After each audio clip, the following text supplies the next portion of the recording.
look and see.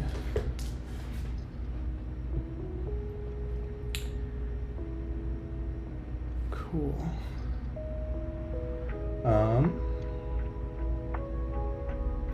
Well, I think it'd be a good time to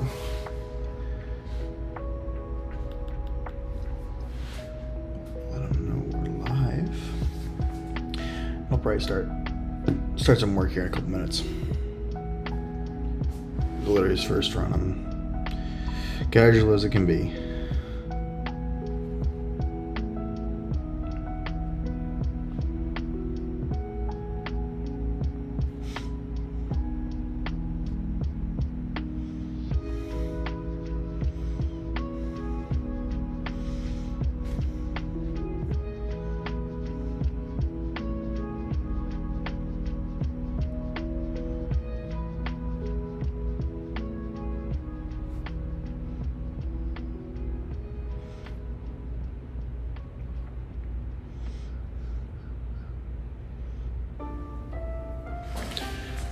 Okay.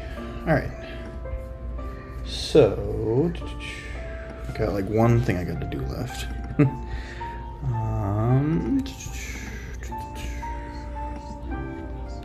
don't need to hear the breakdown of twisters. All right.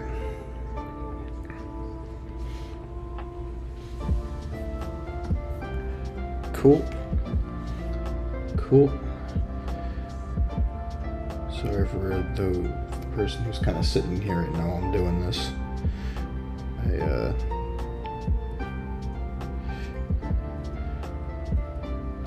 There. One other one I'll place. I want to drop this real quick.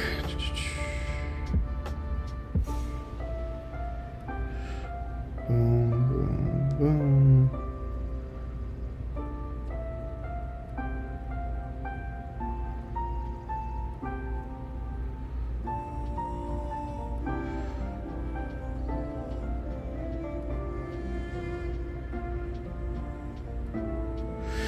Alright. So, looks like my mic's picking up well. Hopefully you guys can hear some background to things as well. People are going to kind of trickle in, at least I hope. But for those who kind of watch this back at the one person's live right now, hello. My goal of this is to kind of just make something casual, hang out, edit, just chat, listen to some music, nothing special. But could be an opportunity to kind of just sit and hang.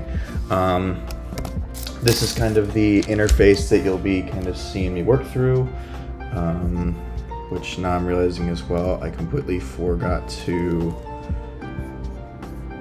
whoops, my bad, I forgot to set up my Spotify, which is where you can actually see the music we are listening to as well. So there we go. Cool. Yeah, shout out to Spotify OBS. That is a freaking clutch API someone made. So I put a couple goals into kind of what I'm thinking today. In fact, I think I actually want to change one of these. The live chat is where people can chat if they want to, but I do want to quickly make a adjustment to one of my goals here. I actually don't want to focus on the Utah sunset tonight. I don't think. I want to focus on the Utah sunrise at Long Dong. Cool.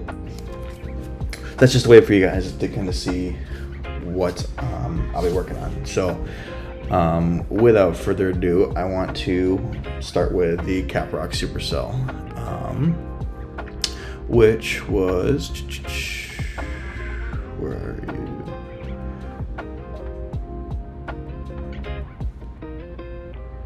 you? You are right here.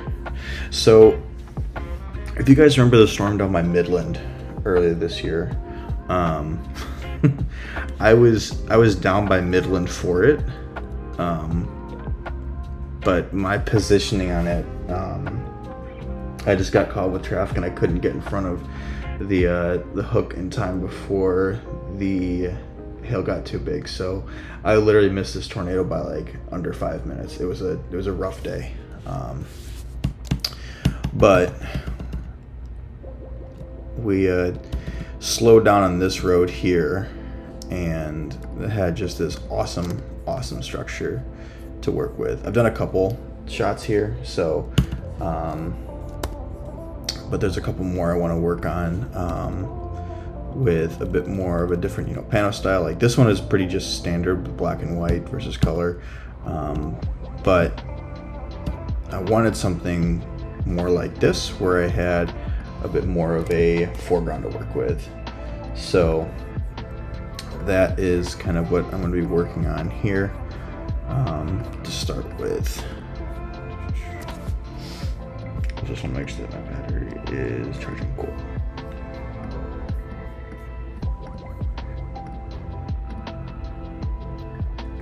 And I got my stuff set up also on a second monitor, so if anyone decides to throw a message in, I can quickly jump at that. Right now it says there's no viewers in here, which is totally fine. I kind of just want to get myself to do this and hang. But let's get a move on here.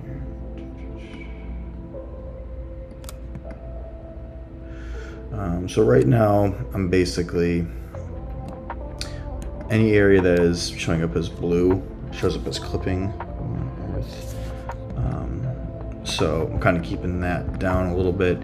The other thing I can also do as well is if I pull my highlights all the way down, I can kind of see what data is kind of hidden versus what the raw has. So if there's anything missing, I can kind of pull back that, which is good.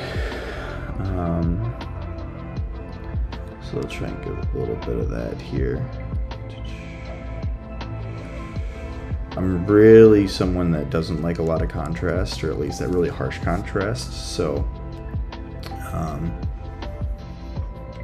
there probably won't be as much of that in this one.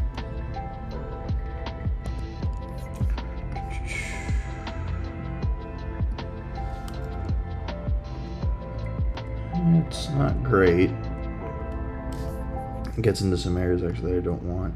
So there's this weird strategy with Select Sky that I discovered, where if you subtract Select Sky and you invert that, it like subtracts areas that like originally for some reason it thought, so it makes a much more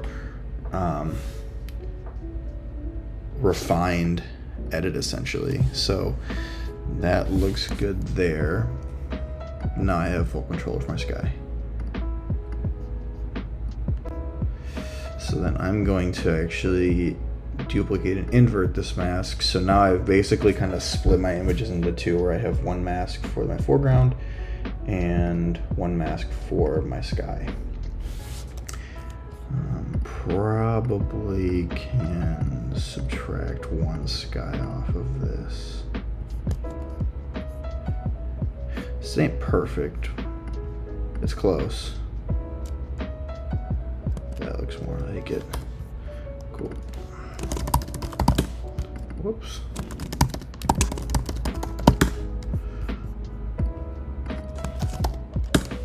Cool. All right.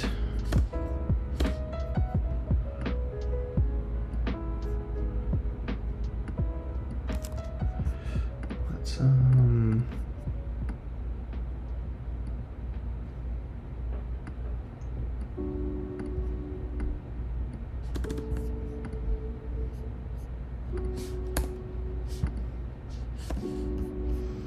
I'm losing a lot of detail in there. Let's for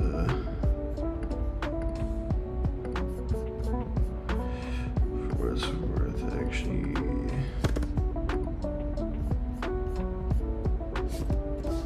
There we go. It's looking good.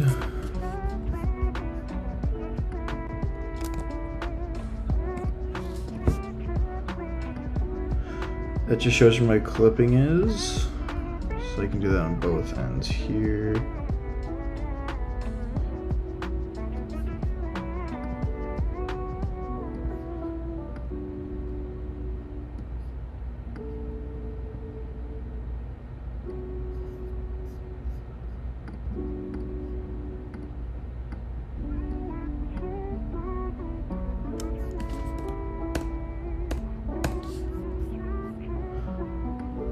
That's the thing, there's not a lot with this one.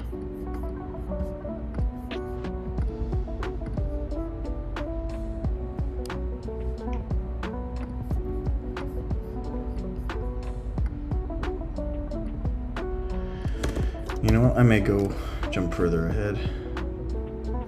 So what's funny about this one is, you know, it had this nice structure to it, and it was solid. It was definitely a frustrating, you know, missing the tornado this day. But then there were some hints at Mamatis. Is there actually a bolt in there? But yeah, this was when it was dying out, and then there was some more Mamatis kind of peeking through. I really thought we were about to get like just a ridiculous Mamatis sunset out of this night. I'm actually curious. It had all the hallmarks of just being a stunner like that, but was not the case by any means. Having the DAs like that is really frustrating.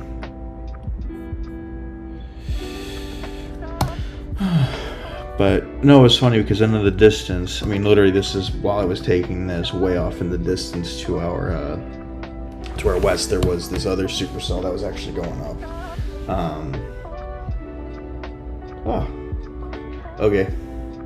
I actually don't know if my chat's working. Either my chat is working or it is taking its sweet time. But I want to see if I have a radar screen grab from this, where the position was in relation to this. This was May 30th.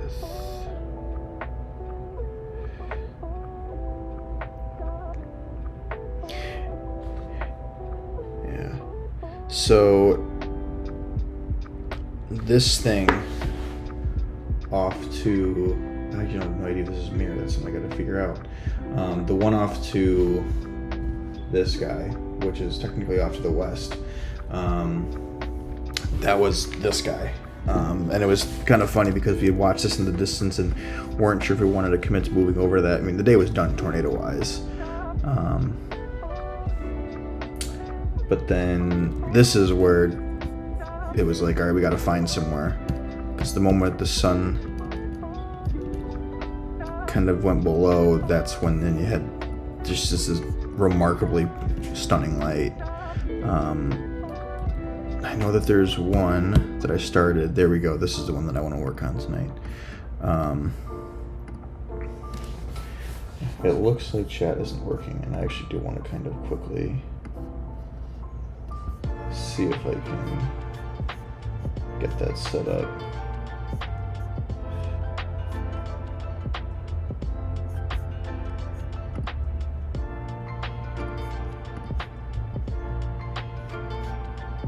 Not sure why chat isn't showing up on the end there.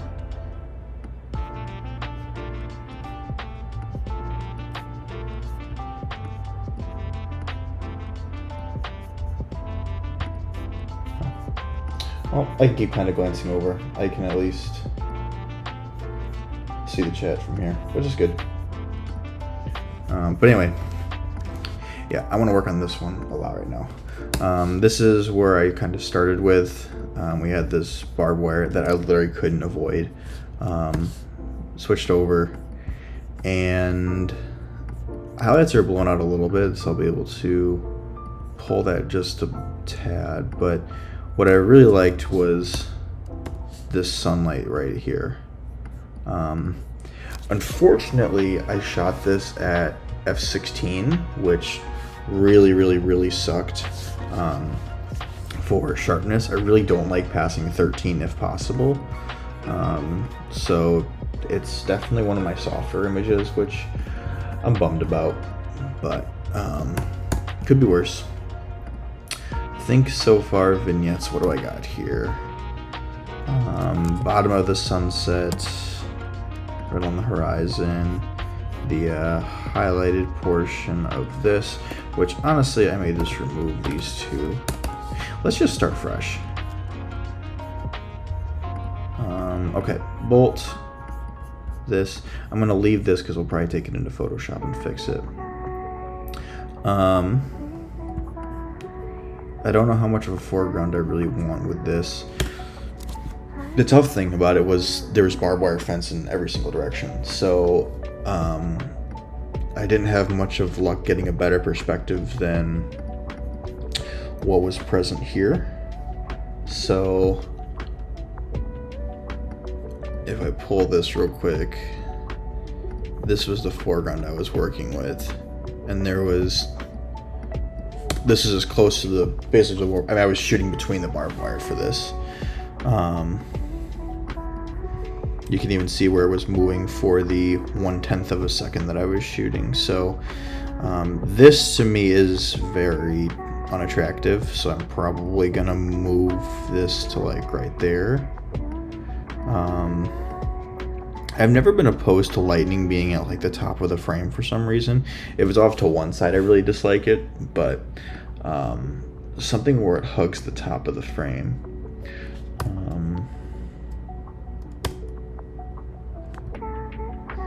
Let's see.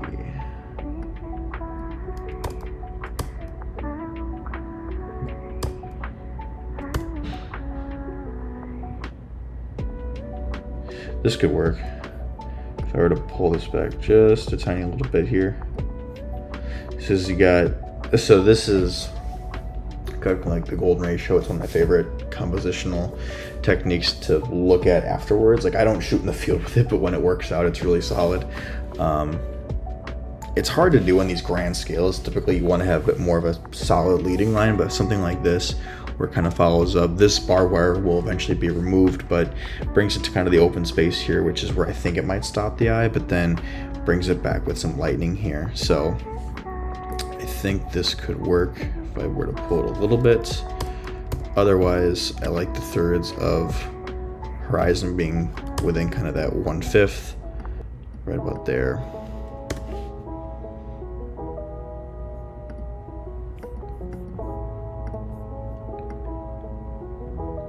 Cool. All right. So let's do some general adjustments. Cheese and supercell. Indeed, this is a supercell.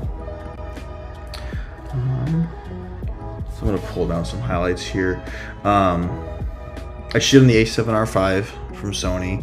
I just love having that the extra resolution. If I rotate through here, you can see there's my resolution after cropping, so I can crop in pretty significantly, but then also the dynamic range of having all this highlight space available while having all this shadow space is huge. So I'm going to kind of pull it there. I do like to see what Lightroom thinks in regards to a white balance. It does cool it a little, but being someone who was there, I can almost assure it was actually a little bit warmer than this.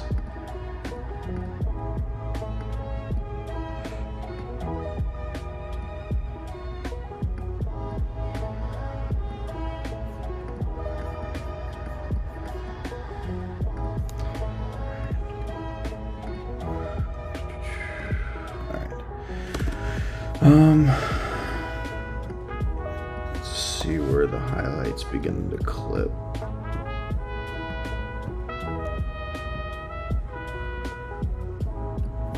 The sun's going to be clipped regardless. That's going to be a tough one to avoid. I can take care of that in Photoshop here in a little bit.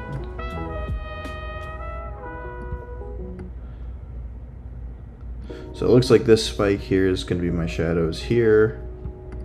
Let's see, yep, and then this is where this is represented. Okay.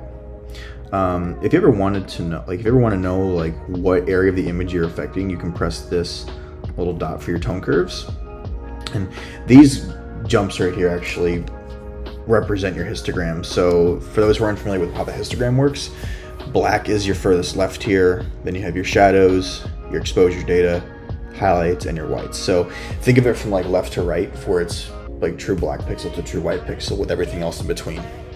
But if you ever want to know like where on this line am I adjusting something, or like in the image, you can press this little dot here and you can hover over and you can see the little dot that's appearing on the actual tone curve. And so it gives you an idea of where you are actually going to adjust. So I can actually, if I wanted to, you know, pull down right here, I can click and hold, and then I can drag from here. And you can see here now with my curve, you know, it's gradually bending it, which is great. But I never like the true black pixel, so I'm going to soften it just a hair.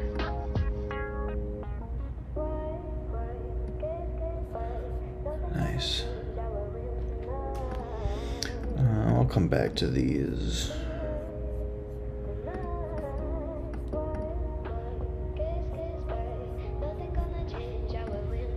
Alright. Do the same thing we did for the other supercell shot. Create a sky mask essentially, but then if I press invert here, that's gonna select it, that's fine. But I use this to select my foreground, which this time it did a really good job. So let's pull you a little bit, pull you. There. I actually like, what I do like about how this actually looks though is the fact that this plant here is kind of pushed up against the scene, so it does add a little bit of depth. Yeah, I think overall, I'm going to jump back to this. There's a final shot that I finished from the perspective of from vertical. I have no idea where you went. I don't know, we'll come back to it. I think vertical works pretty well for this, especially when you have those like way up here. I think this looks really good. That's fine. I don't like this one. There. Okay. Let's go to my sky here. But I'm going to intersect it, which basically means it's going to take my sky as my parent selection. But then I'm going to intersect it with a luminance range. And I'm going to find my lightest point, which, aside from the sun, is probably right along the edge of here. So the purpose of this now is I just want a really gradual area that I can pull just the brighter areas of the photo. So like I'll start right about there, I think, because now what I can do is I can adjust just those highlights. So if I want it to be a bit more extreme to add more of that like highlight blowout, cool, I can. If I want to darken it, I can as well.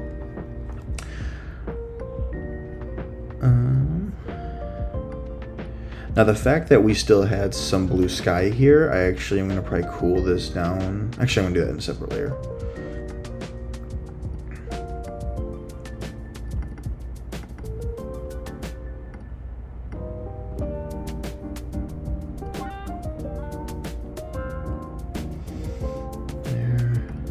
Probably going to remove the little bit down here that's affected. The sun's going to need to have its own treatment to it. This is really bugging me. I'll probably switch to Photoshop here in a second.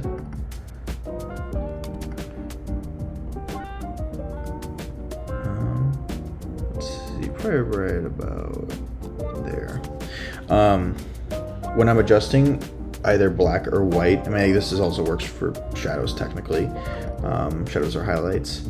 If I hold Alt on my keyboard or Option on Mac, I can hold Option and then I can pull one way, and anything that appears like color-wise through all the black is where clipping is occurring. So right there is a bunch of areas of clipping that I know there is basically no data for. So if I were to zoom in on this area here, it is simply just a white pixel when I were to go export. So if I were to go export, pull that back until I have basically the area of the sun right there, which I can adjust to.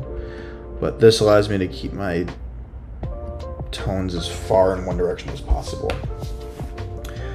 Same thing with black. Oh, I forgot I faded black. So there is no technical true black tone here. Let's see there. Probably right about there. And then I will pull you just a slab. Perfect.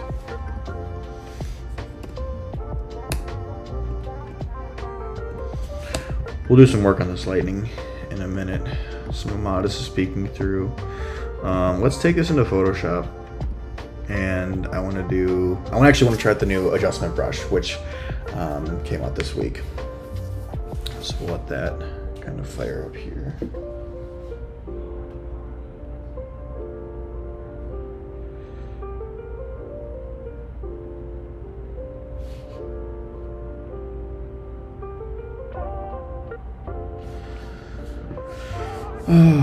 No, I don't want to try out generative AI, unfortunately.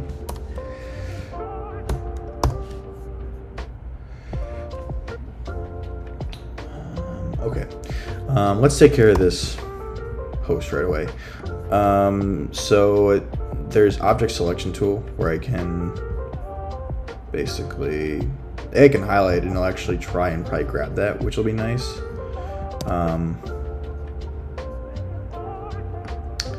I think I'm just gonna do a spot heal. See how we do.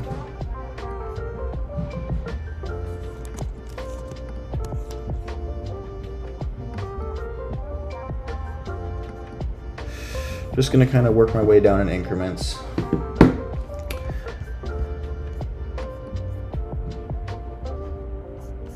Here's another strat too. I'll try and do a couple different ones that I know work really well. If I were to bring this back to the first one, if I were to create like a brand new layer where there's nothing, and I press this sample all layers button, I can still technically use spot heal. And so I could actually pull all of that, and we'll see if it wants to remove it. It does, but it pulls away a lot more than I really want it to. So I think I'm gonna go a little smaller here.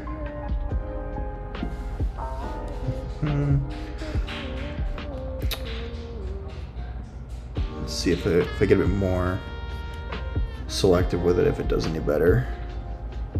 Yeah, much better. You can still generally see areas, and I'm gonna clean that up right now. But that's with and without it. So I'll stamp it. And this is Lumenzia, what I use to add on that front. But I'll pull down. So I'm gonna clone stamp at like a really soft opacity here. And I'm gonna pull, basically like I can see my line is right here. So I'm gonna pull right below it and then kind of work my way up. And because I'm at a low opacity, you can see what I'm basically doing is kind of just trying to move that line over just a little bit here. But I don't want two of you, so I'll remove you.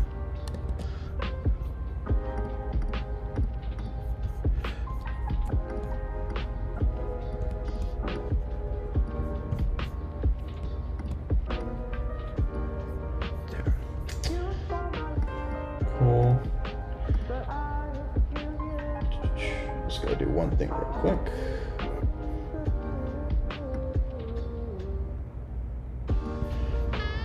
Hopefully that makes my mic a little bit better. See also. Cool. Alright. So that takes care of the barbed wire. So I feel like I'm actually looking at more of like a complete image now. A couple more areas that I want to touch up is like this corner here, which, whoops, I'm on the wrong layer. I'm big on making copies of layers to make sure I don't overdo it or underdo something. And all I'm basically doing here is just cleaning up that little corner areas where there's a certain piece of grass that's a little bit bright.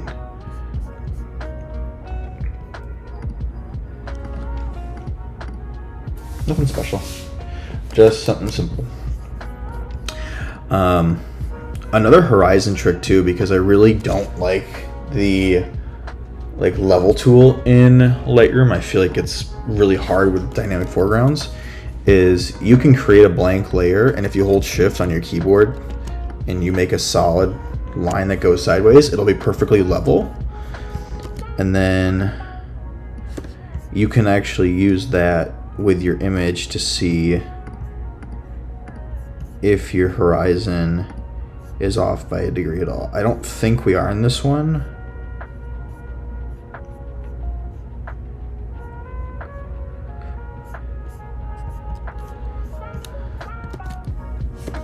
It actually may be.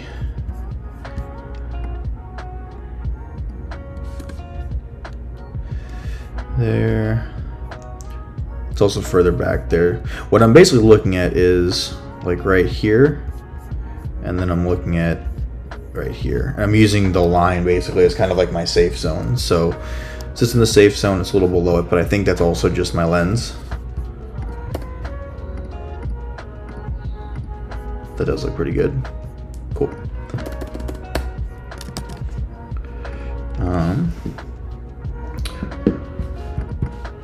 Okay, cool.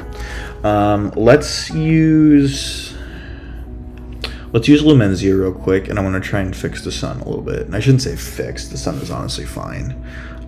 So Lumenzia is a plugin, and I'm not sponsored by them by any means, although I would love to. Craig Benz is a sweet guy.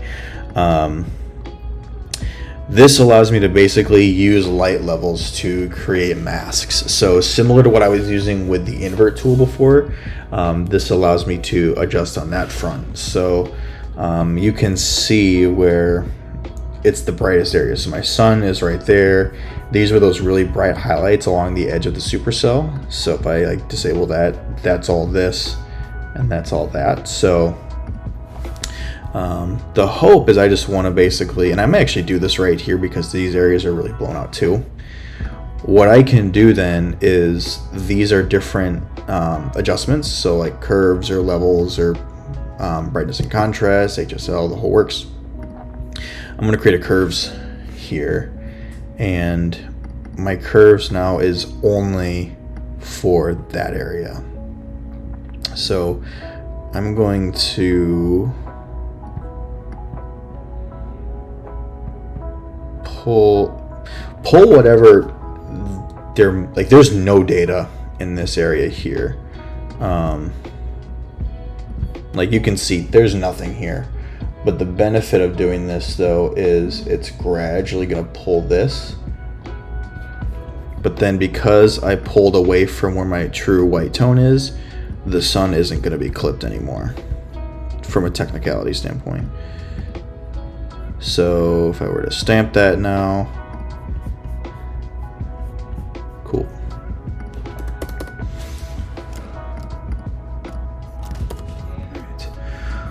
Let's do the lightning bolt real quick. I'm going to make a selection, and then I'm going to select by color range. And I made the mistake, I need to zoom in more. Alright, select color range, but I'm going to switch this from sampled colors to highlights. And I'm going to click right in the bolt. And you can see now where the fuzziness is going to grab the areas around it. So the reason it's a smaller box here is because I made that original selection, which will help from gathering too much. And I only want to brighten up the bright areas of the bolt. I don't need to do everything. So I'll try and grab like maybe about there. And you can see now I have a really nice selection of the bright areas of the bolt. Nothing in the clouds though, which is what I want to avoid.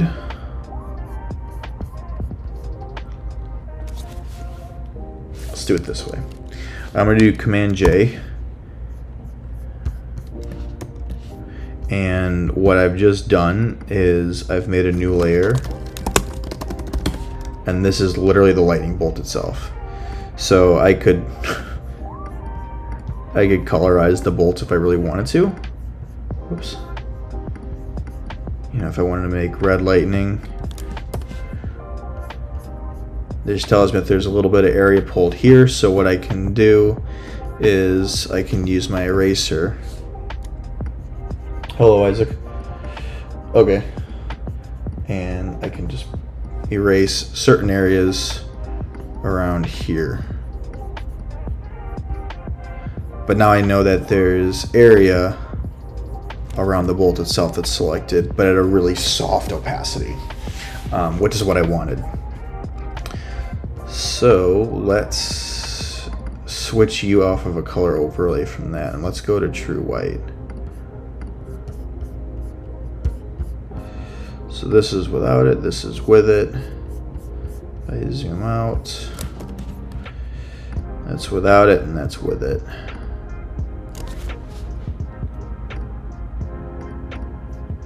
I think let's soften it just a little bit.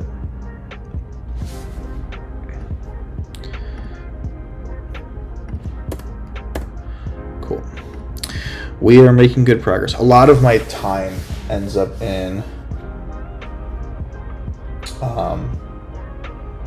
letters. No, you're all good, man. I started like 30 minutes ago, and I'm gonna be here for like another probably close to an hour. We've made good progress, but a lot of my work actually takes place in Photoshop. If I were to you're kind of seeing it live right now. Is the pie chart ends up being a lot more driven towards Photoshop, which is just the way I operate for whatever reason. I don't know. Cool. Lightning looks good. Excuse me. Okay, I'm opening this Arizona.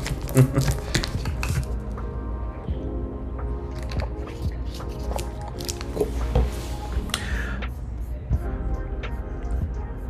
I think I'm going to leave the power lines.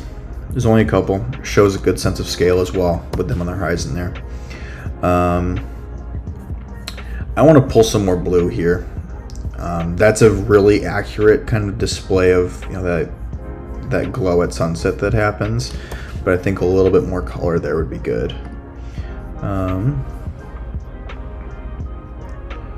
Let's try the eyedropper. I don't think it'll get it. I think it'll be a bit too neutral, but I don't know. Greg's put in work on this thing as of recent. Perfect.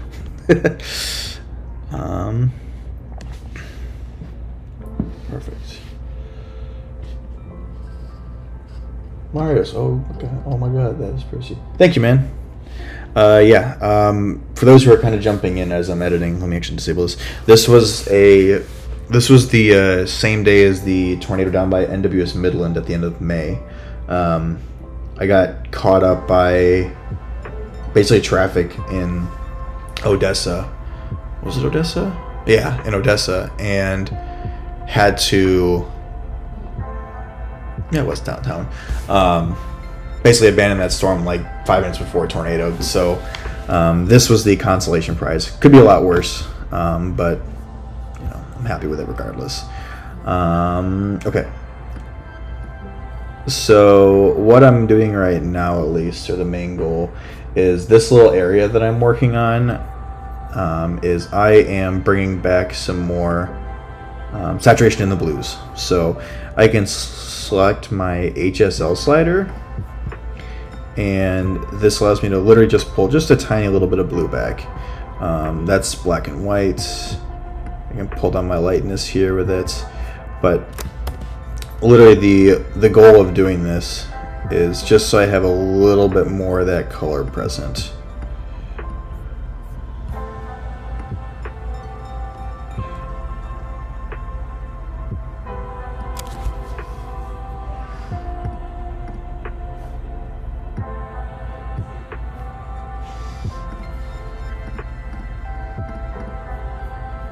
Helps add a lot of depth, I think, personally. Wow, it actually, I must have grabbed the perfect color because it even kind of got caught up in there. What are you? Let's get rid of you. It's actually a perfect stamp too. Cool. Be gone. Perfect. Cool. So we're at from this to this so far.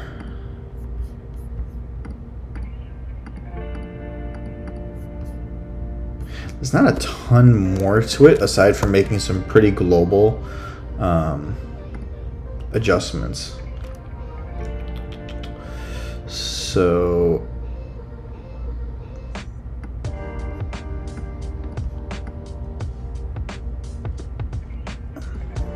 color grading is going to go hard on this thing once we get to that point. I'm excited for that. Okay, here's one of my favorite things to do with darker foregrounds like this is I could do this in Lightroom as well, but I'm using Camera Raw in Photoshop because I'll probably do some sharpening in the application here in a minute. I will invert my foreground, but then I'm going to intersect the mask with a radial gradient, and I'm going to do it kind of right through here. But this area in the down here, I'm going to leave dark. And what this has now allowed me to do is brighten up the area here while leaving this area dark. It's basically a way of creating a vignette backwards. So instead of going like this and pulling my vignette of sorts like that, the advantage that I have of doing it the other way is I can control the area that I want to be visible.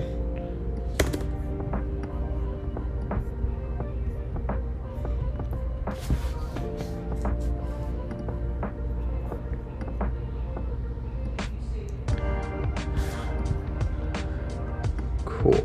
Okay.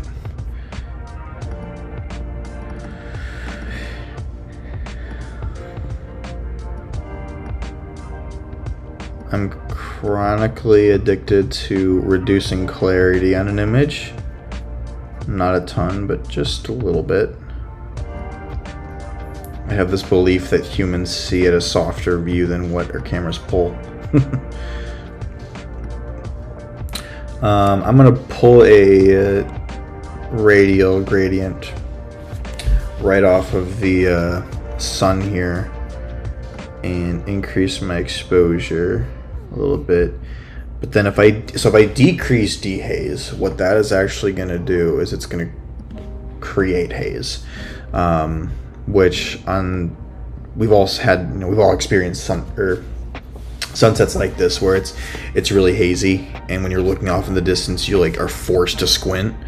The goal of this is to kind of replicate that haze. So pull that dehaze back a little bit, but then I can also take my temperature and I can warm you up just a little bit. So that's without it and that's with it. Oops. There.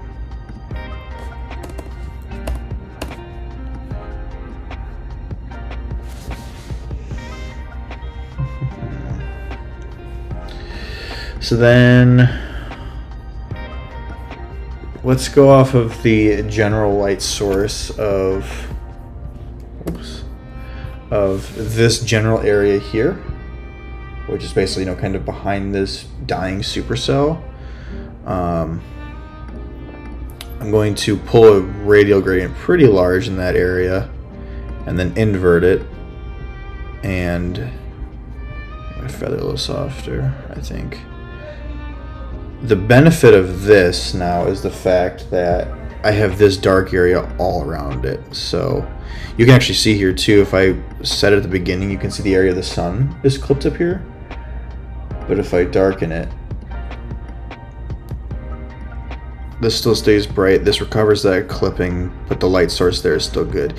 The other thing I'm trying to keep an eye on too is this area of my histogram here. I had this separation of shadows here and here. I'm trying to fix that spot right in the middle. So I want to make my shadows in my dark areas uniform.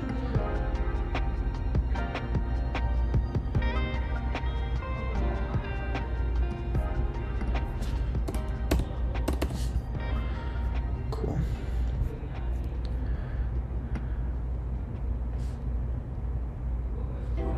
All right. Let's pull. It's the gap between blue and yellow. So if I go to my curves here and I go based off of R, G, and B, so the 3 separate channels here, I'm looking again kind of right behind here and noticing areas that where the gaps are. So the gap is minimal here, gap is minimal here, but then if I jump to this one, this is where it's really significant. So I'm going to try and watch for that. And I have to assume the gap is present because where the blue is here versus where it's dark green here, this is where that gap takes place.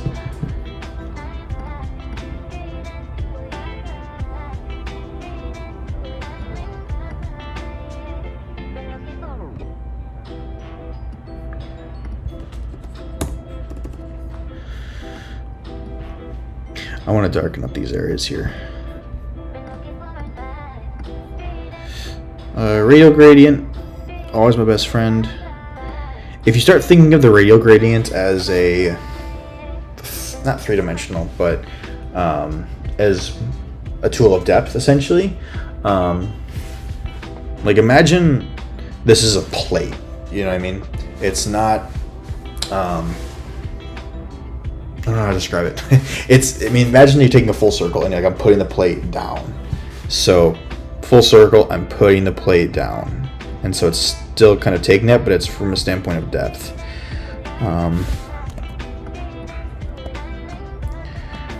What I want though, is I want to work with these areas here. So I'm going to remove some brush. My auto mask is selected too, so it helps make the areas that I'm adjusting a little easier in that front. Cool.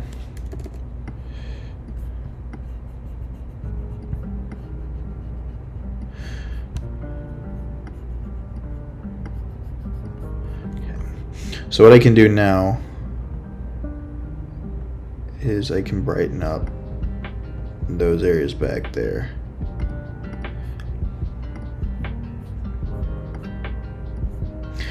Basically, I just want to show emphasis on where the sunlight's coming from. So, without it, with it. Save all that real quick.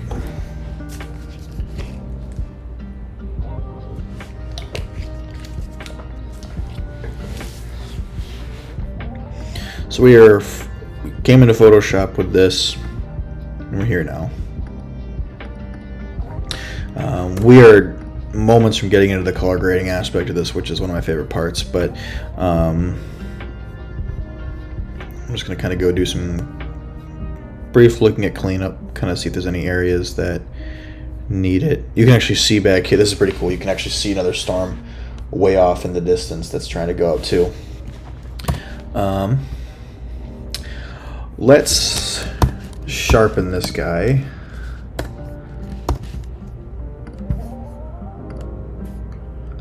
And I'm just going to use a smart sharpen layer, and I'll find some kind of, basically this is a zoomed in perspective of wherever this little box is. So I'm going to select on an area that, basically if I was the viewer, where would I be looking at the image? So I'd probably be drawn to the storm itself, maybe a bit more down towards the sun. If I click and hold, it'll show before the sharpen and after the sharpen. I'm not going to stick with a 3 radius, and I'm not going to stick with 250. I'm probably going to go to like 180. Somewhere in this ballpark is pretty good. Whenever you get to this race, it's really prominent. It adds almost like some pixelation. But I think that looks pretty darn good. Maybe a little bit more. I need to remind myself, I shot this at f16, which is not my first choice. This is just the area that I need to worry about. Cool. Let's try that. Oh, we got 6 in here. Cool. Those for tuning in. Hello, thank you for joining me. Right now, for those who are tuning in, this was a supercell at the end of May this year down in Caprock. This was the consolation prize for missing the Midland tornado. And was able to get a nice lightning bolt. Lumenzia is just doing its thing right now.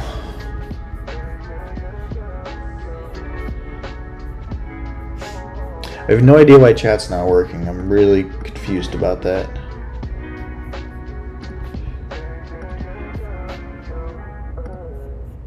It's probably gonna pull over in here. Let's see if I can fix it real quick.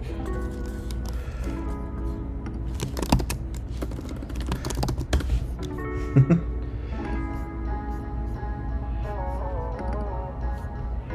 just gonna try and peek this. What plugin?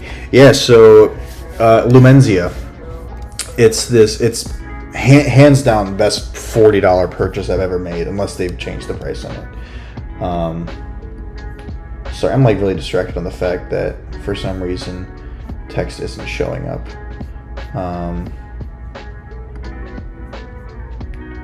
See if that fixes it. I don't know. No, Lumenzia is this plugin. Let's actually check it real quick.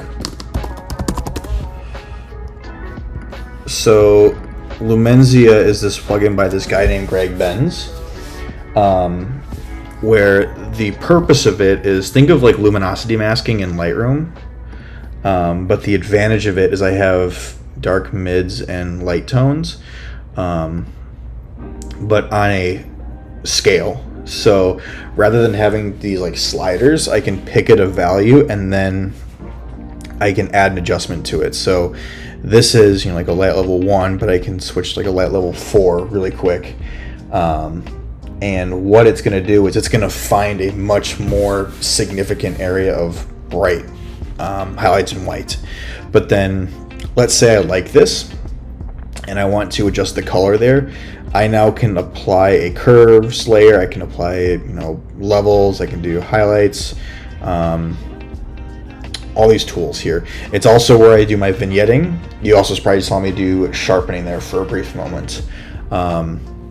It's just shortcutted all the sharpening stuff, which has made life tremendously easy. The thing about it is that like you can do everything without this plugin. This is just, it's made, the actions built into it, and the interface itself is really, really, really beneficial. And I'm not sponsored. I've never spoken with Greg aside from like 2 comments back and forth with each other. This is not sponsored. I would buy this in a heartbeat any day of the week. But yeah, let's say I take this layer and then I do like a brightness and contrast, for example. It creates a brightness and contrast mask for just this area. So it's pretty helpful. But yeah, it filtered out the sharpness for me right there when I did that. So we're in real good shape right now.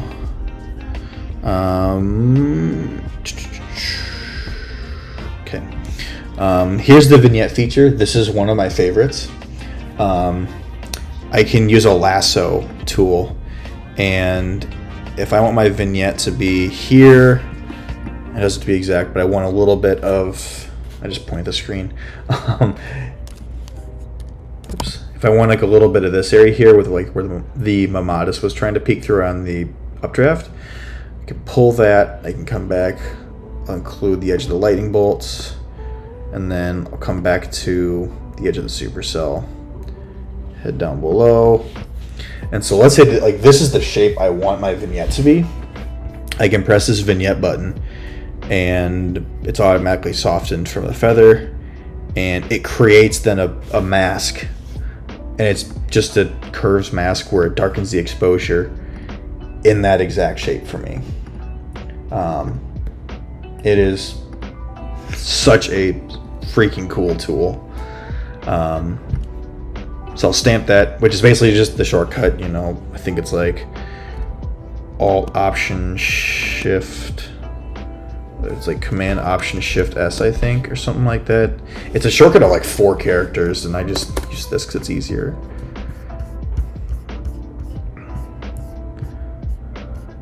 Anyway, looks sharp. I think it's time to color grade. Cool. Command S. Take it back to Photoshop. My MacBook still charging? Cool.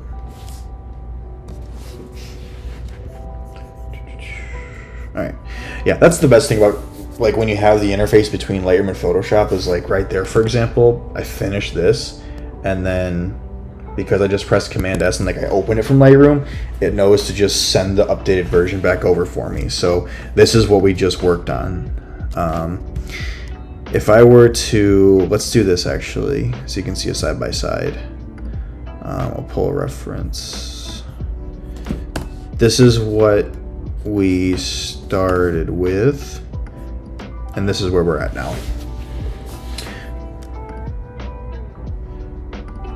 So, not a ton, just some nice color adjustments, brightening up the foreground, keeping that lighting bolt nice and bright.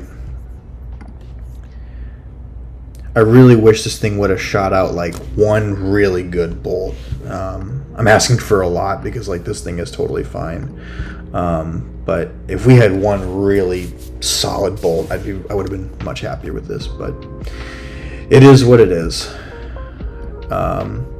Histogram looks really good. Let's do our color grading now. So I think I tweeted about this like a week ago or so. If you hold Alt or Option on your keyboard and you use any of these sliders with a certain color in your mixer, it'll actually show you just that color from a standpoint of like it'll convert the image to black and white for that moment, but then I can see where the color orange is appearing. So it's really good at kind of gauging like, okay, there's a little bit of orange up here still, whereas down below there's a lot. So I can keep that in mind when now I go to edit my yellows, which is there's a hint of there. So I'm actually going to cool my yellows down a little bit. And right now I'm watching this area here. And I'm just adjusting the brightness of the color yellow.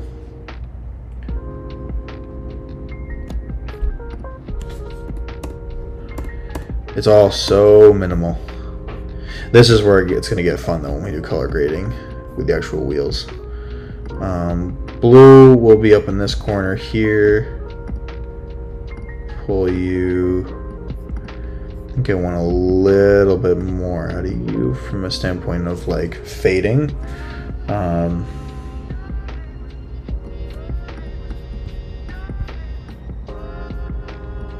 Yeah. That's just helping add a little bit of depth, I think. I also really am a fan of how this plan here complements with this one. The framing is kind of front and center with it. Yeah, that just works, I feel like. Okay. My 4 favorite wheels and probably my favorite tools to use in Photoshop are the color grading wheels. I was just talking with a buddy of mine, so you guys may know him, Jonah Lang. I was talking with him yesterday and we were talking about these. And you can do a lot of color grading with just like temperature and mixer, but the actual grade wheels here, this is what they kind of pulled it from Premiere, I believe, is where Adobe pulled the like software for it essentially. And this is such a dynamic way of controlling your atmosphere in a way that is so much more accurate to kind of what your scene looked like. Whereas if I were to, like, for example, if I were to pull yellow here, it still keeps a lot of blue over on my left-hand side there. But if I were to increase the temperature, you can see here, everything is turned to warm. So this is where I will just play with these wheels forever until I kind of feel like I've kind of found a good sweet spot. And I never need too much. That's an important thing to note as well, is I'm only going to use a very, very minimal amount here. But I'm probably going to make it like pinkish to red because that's kind of the sunsetty tones that I liked. My mid-tones, because I have a little bit of blue and my foreground is a bit more green, I'll probably offset those. But I'm watching where it's changing. So that is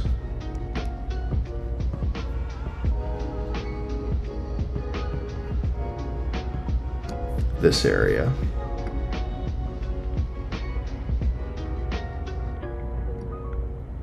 Cool. Highlights will only do your highlights. Shadows will only do your shadows.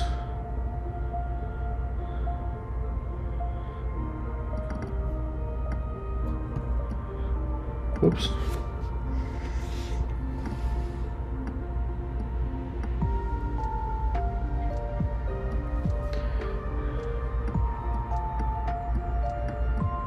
That just adds that little punch that I needed, that I think it needed.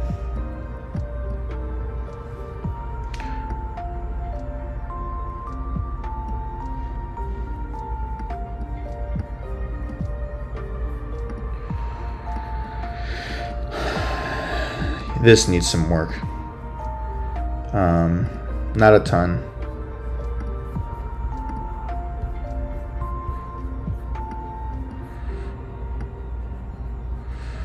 Just gonna paint this in.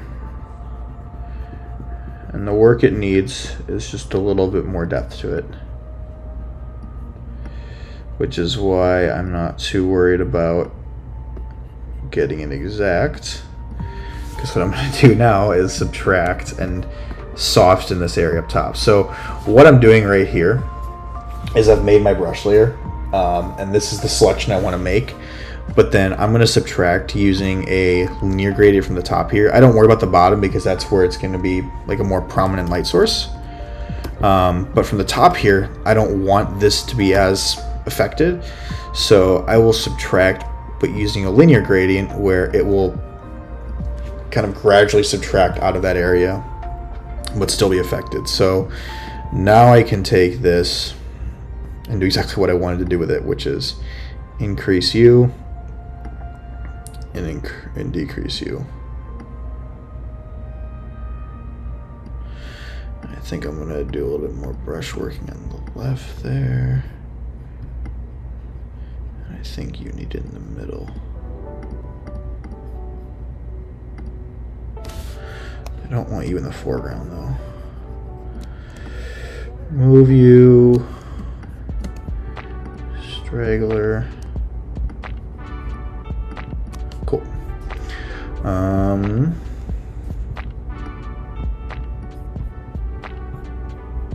Disable you. Best shortcut in Lightroom, or at least one of the best ones I should say, is O. Pressing O on your keyboard is just, it's so elite for anything. And I gotta be careful that I don't overdo this. Like when I'm zoomed in like this, I can always get tunnel visioned really easily about what I'm affecting. But I need to remember that there is a whole scene in front of me here.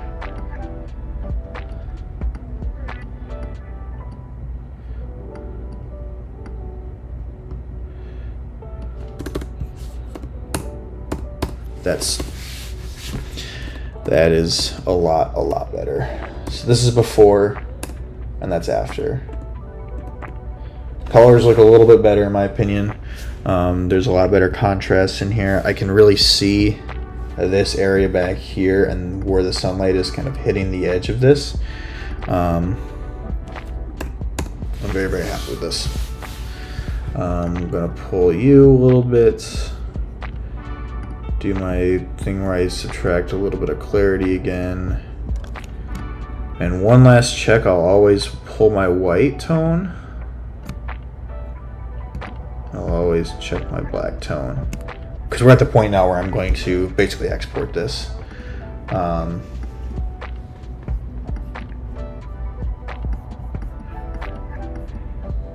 I love being able to see that storm back there. I think that's one of the coolest things about out in the Caprock. You can see storms from so far away.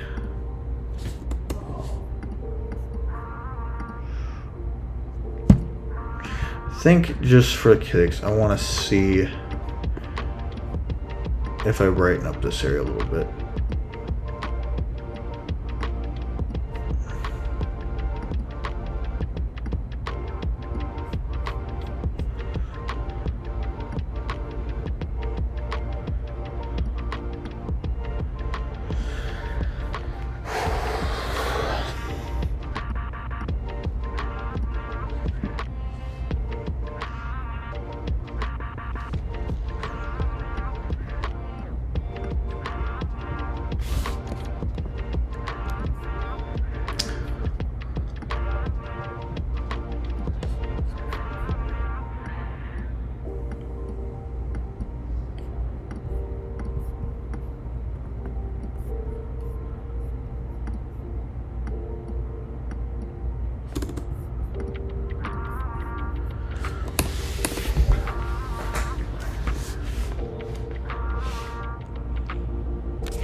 I think I'm happy with this.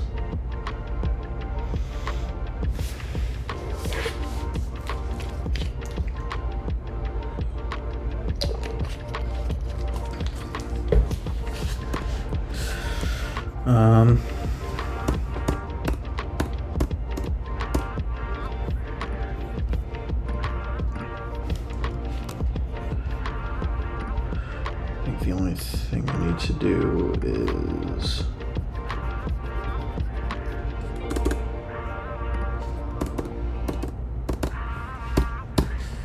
there.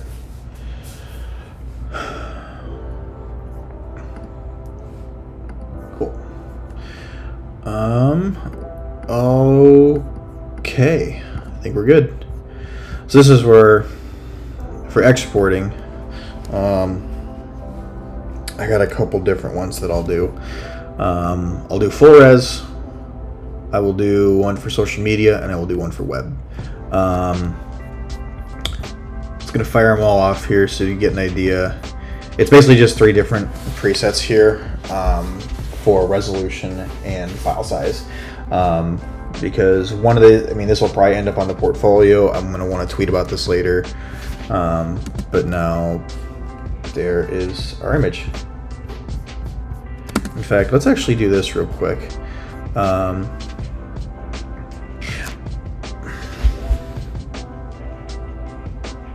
Yeah, let's do this.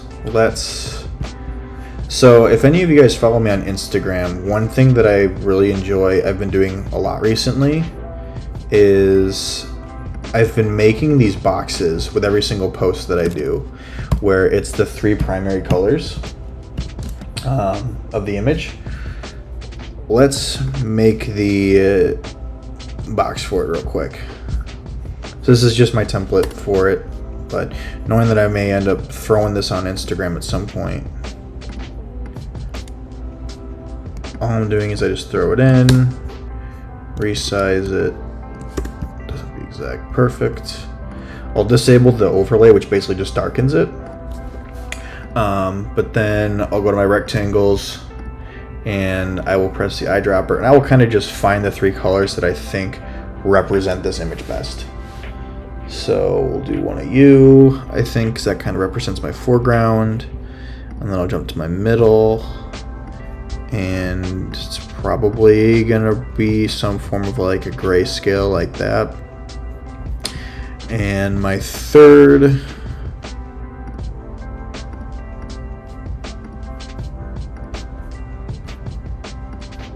there we have it.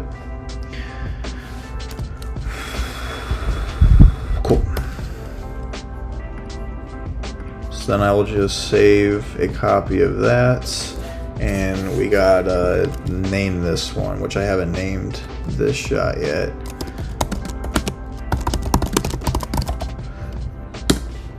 So we'll call it that. Okay. Cool. that takes care of that. Now what I can do is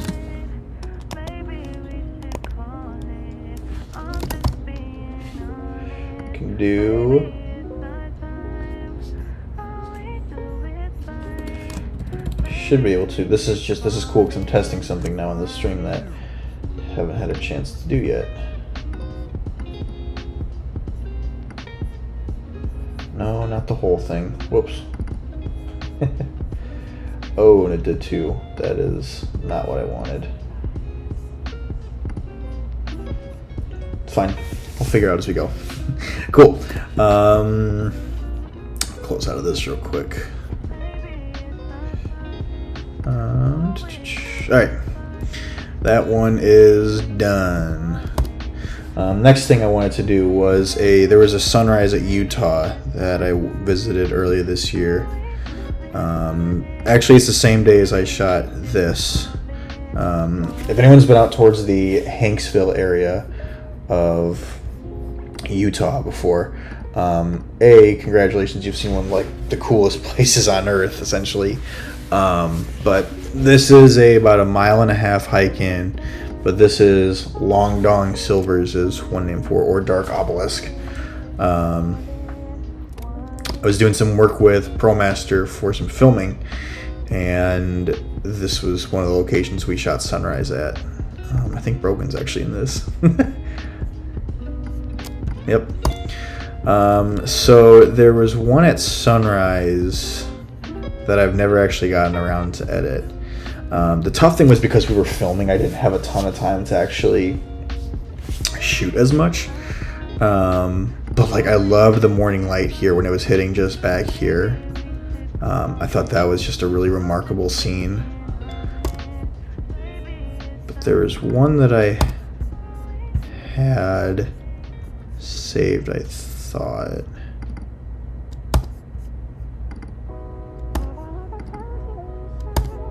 Maybe it was this one. I just never cropped it officially.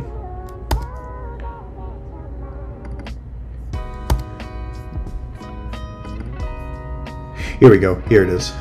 So as much as I like the light in the background, and I think that could be a total focus,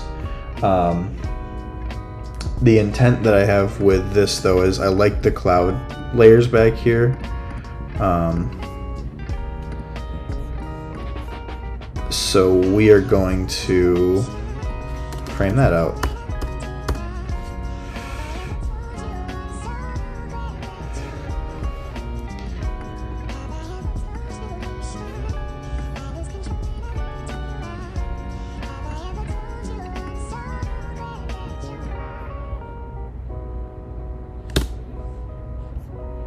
It could be centered. Like, I could just keep this whole thing centered and call it a day. I think that there's just a fair amount of empty space on the right here that I'm not nearly as intrigued with.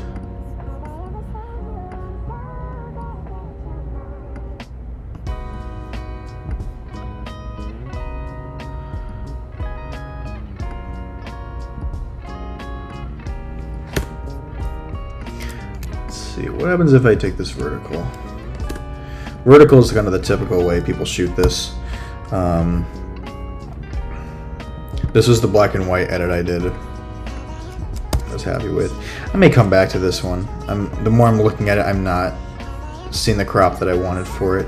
There is a different one from this sunrise, though, that I can edit, which was the opposing way that I bracketed, which I think would be a perfect side task. So let's do that. This was the one. Remember when I shot this, I loved the basically different levels in depth here. So what I'm gonna do here is, so I bracketed this like hardcore. I want to see if this little pocket of light here is overexposed. If it isn't, and I can recover part of that, which I should be able to. Yeah. We're gonna use this image, and I'm just gonna flag this as a pick, and I'm gonna set my color label to red And then sort this by capture time. Use this exposure here.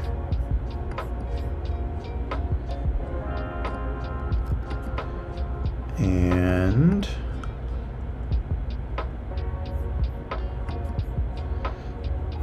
color label is red, flag gives a pick.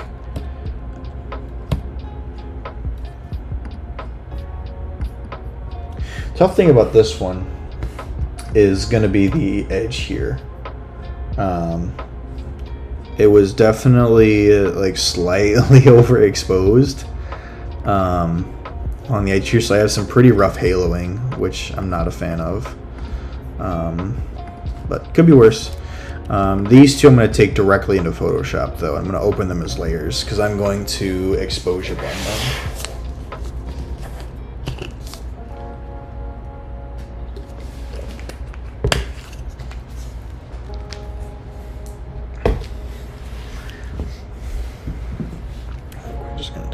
This.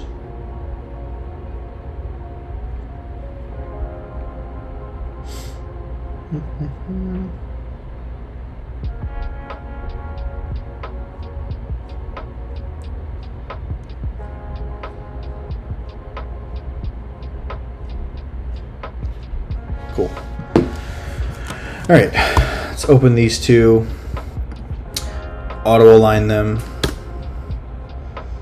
And we are going to go from there.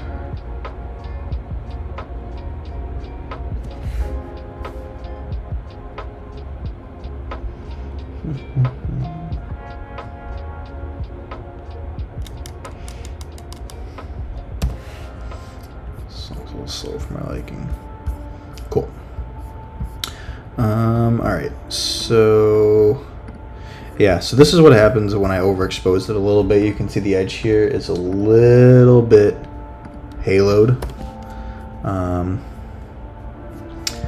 gonna bring my exposure in a little bit here. I used to be like the biggest fan of 4x5 crop. That was like my religion for a period of time.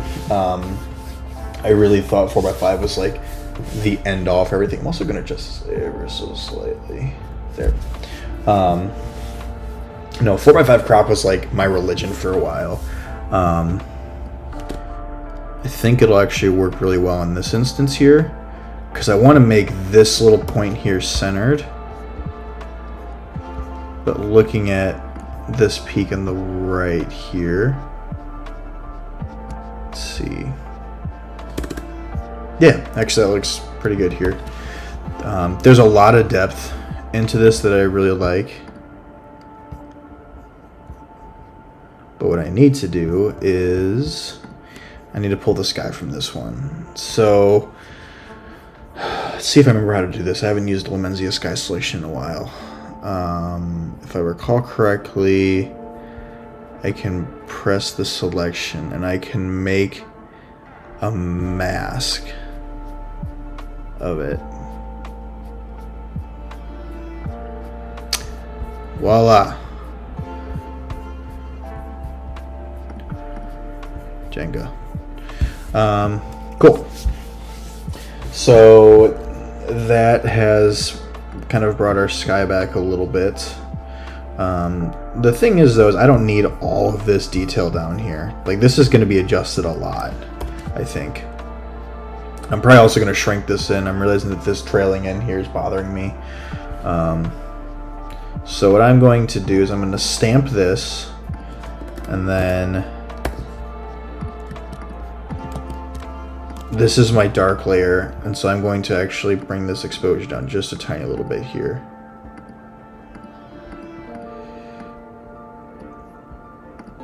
There. Alright, yeah, the histogram is going to suck on this one for a period of time, I think.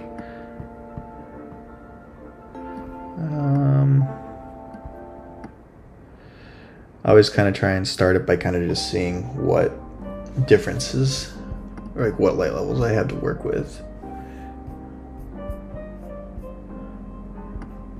Whoops. Oh, that's the pre-aligned one, I think. That's why I always try and stare. Why are you off?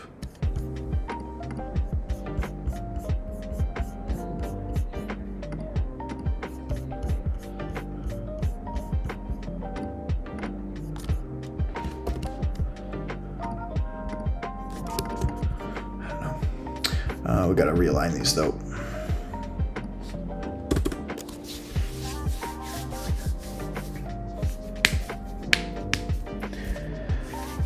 Cool. Yeah, use the bathroom.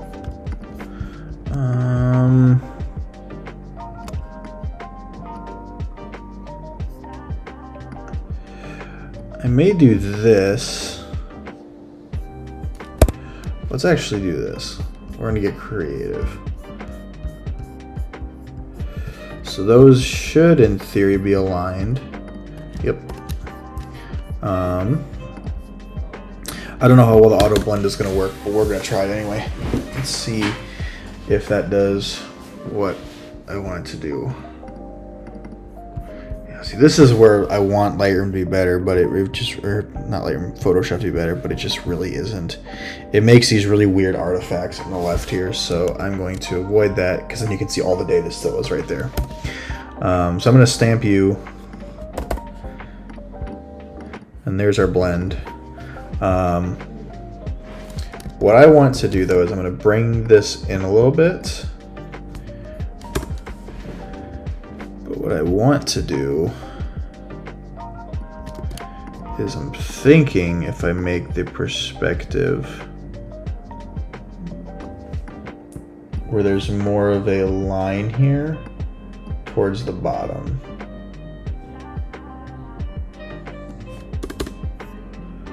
I don't care about the left or right here either. The goal of doing this that I'm thinking is this line right here, and I gotta get off this. This line right here is a bit more of a leading line than I originally had seen it as. I think that'll look pretty good.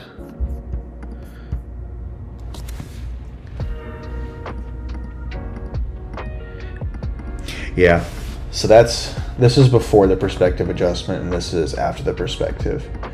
That adds a lot of really good depth. I think the sky is better as well. Like it feels like there's more of like a three-dimensional plane to it. So that looks really good. Okay, I'm just gonna do a lot of it in camera raw this time. I'm not gonna bother going like throwing it back into Lightroom and then going back and forth.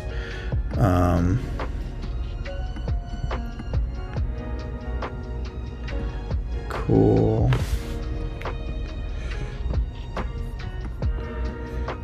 This could have been so freaking epic if there was clouds through here. This still is though, I'm not complaining.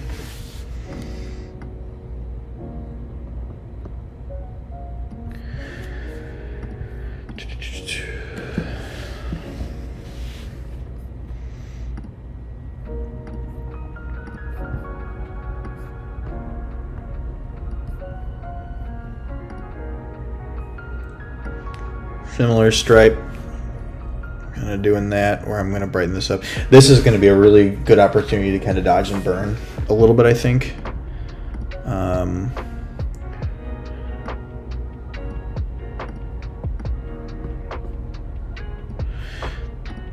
The rock here is not nearly as yellow as it actually was. That subject, whoops. Select sky, subtract, grab you.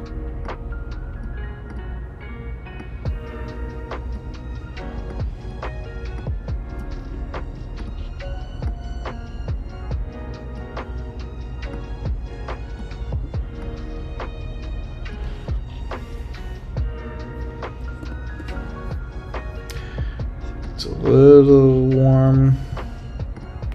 We're getting there. We are certainly getting there, I think.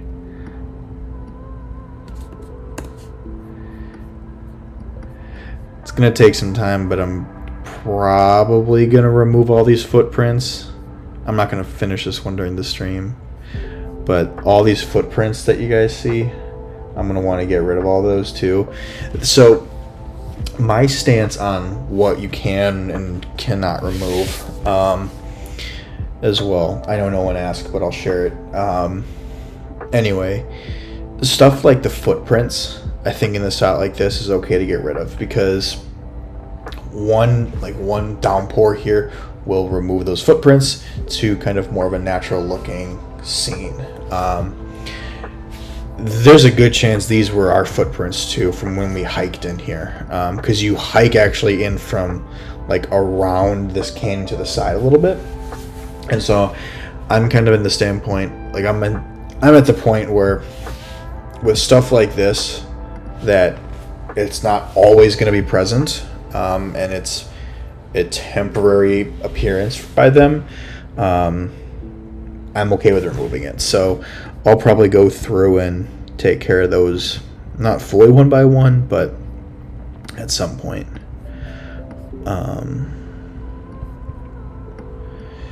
So here's how I'm going to do the sunset here. I'm going to keep this area really bright where we know it's really strong right here, but this area where it gets up towards the top of the frame, I'm going to darken this, but I'm going to do it in the sense of a vignette. So I'm going to subtract a radial gradient, and kind of what we did with the Caprock one where we had the sun being the source. I'm going to use this as my source here, and I'm going to pull this and pull it way back. Red is not working. I'm going to switch this to more like a pink. Actually, green probably is. There. Just so I can see it a bit better. But now I can see where my line is right here. So I'm going to take my exposure now and see how my highlights do. The tricky thing is when doing stuff like this is you don't want it to look fake. It's really easy to, like, if I were to, for example, do this and bring this way up in this looks like a sky replacement. And so you have to honor the fact that some of this down here is going to be backlit, and there's going to be a lot of dark area to it. It's just the way it is. So you just gotta kind of have to respect that about your scene.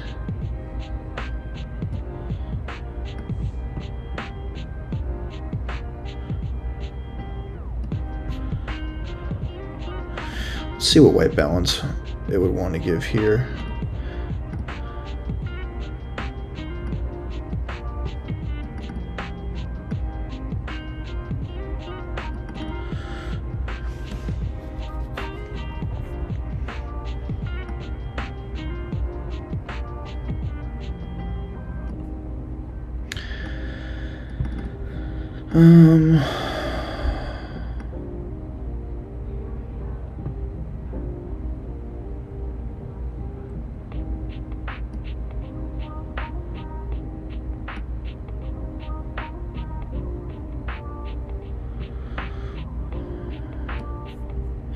Unfortunately with this one, I think we're going to be stuck with some pretty rough haloing right there.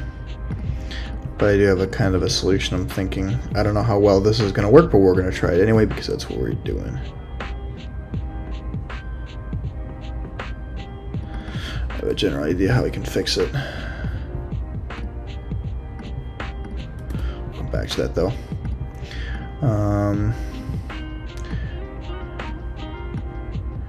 Our histogram is really coming together too. This is where we started versus where we're at now. We're making good progress on that front too, which I'm really pleased about. The other thing you'll notice too is that minus like the shadowy area here, which is where I'm just adjusting using the histogram, my goal is to not have anything relatively pretty extreme on the front from where it begins. So you can see here everything is kind of relatively loosely adjusted. I actually don't know how I feel about having that clarity here. The haloing is rough on this. detailing is really rough on this one. We'll figure it out. But yeah, I try to keep things minimal if possible.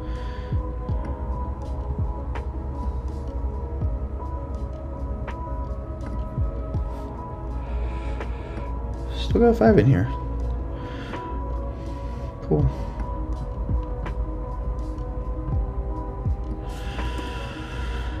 Just doing, I'm gonna do this in its own order right now. I'm struggling with this one. Yeah, I don't know how to describe it. Something just doesn't seem exactly right with this one.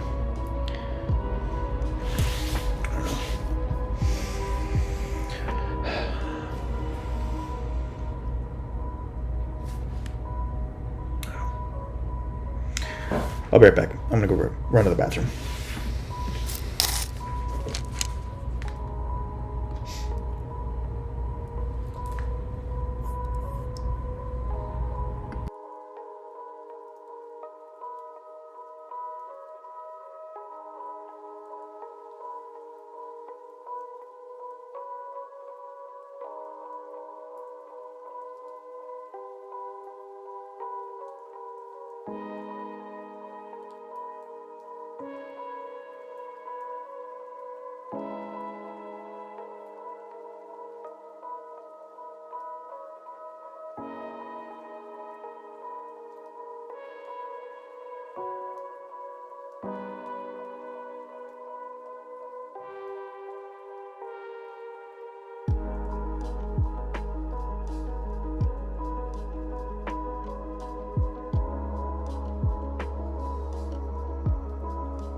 All right. Cool. Of course, I had to go to the bathroom and then I start drinking more Arizona when I get back. Okay. Looking at this with a fresh set of eyes actually right now is kind of helping. And by fresh set of eyes, I mean 5 minutes.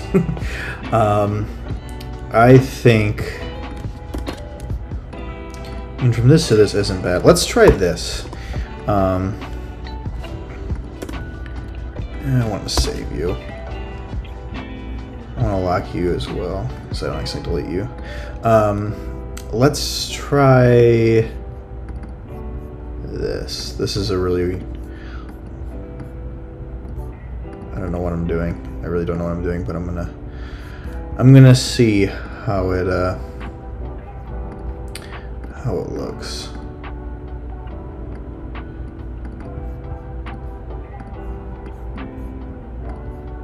So what I'm gonna do is I'm gonna make a mask, and I'm gonna go ahead and make a gradient tool that goes from light to dark,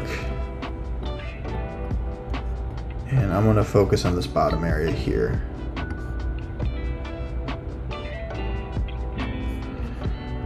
And the goal of this is to see, you know, I'm wasting my own time. I have no idea what I'm doing.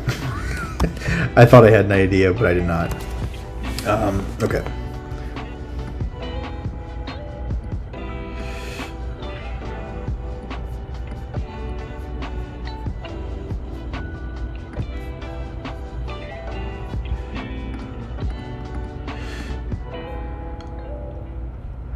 if this had a sky, if this dang thing had a sky right here, I could always do the radial gradient strat that I think I tried beforehand, which is make it look like the source is coming through here, and then I just colorize it a little bit.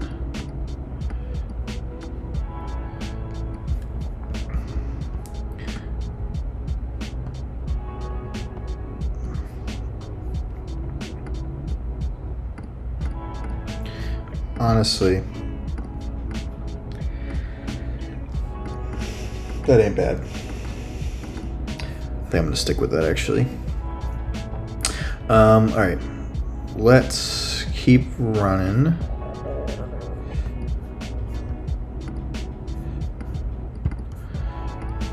Let's fix some of that haloing a little bit. So the way I'm doing this is I'm going to subtract a sky and go back here, and you can see where it's wanting to potentially pull. I just don't know if it's going to cooperate with me.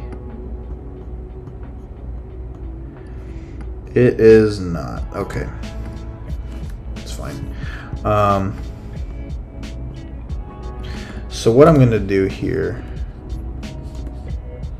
is select sky, invert it, and then, oops, not radial. I'm going to do a linear gradient, and I basically only want the top areas, but I'm going to do it in a sense where I have these areas here and these striations here as well, because then I'm just going to darken this and try and match a bit more of the haloing there, because if it's too bright it'll look wrong. So that I think helps. There's still just a lot of shadow data the image wants, and I disagree. Granted, I don't have to see the what's it called? See the histogram as gospel.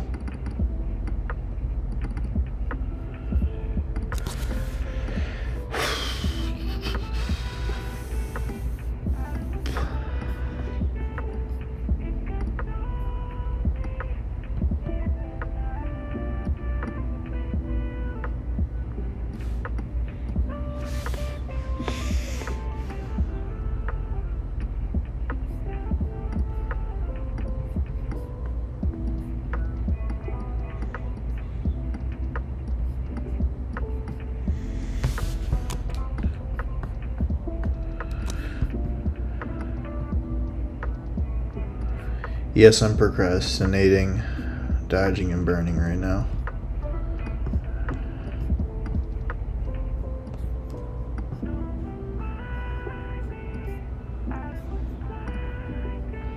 Alright, let's do it. Let's dodge and burn. For those who aren't familiar with what dodging and burning is, it is a technique where you, I mean, it was something that back in the film day was where it kind of originated. You'll find areas that are bright and you'll brighten those areas, and you'll find areas that are dark and you'll kind of darken those, and it helps kind of create contrast in a bit more of a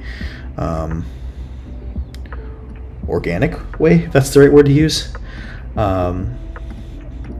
So I'm going to actually turn off my auto mask for this, and I'm just going to, I kind of did it right here already, but I'm just going to, whoops.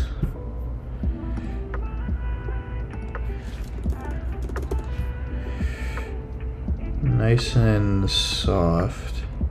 Kind of just paint in some areas that I think could use some love. So like right there.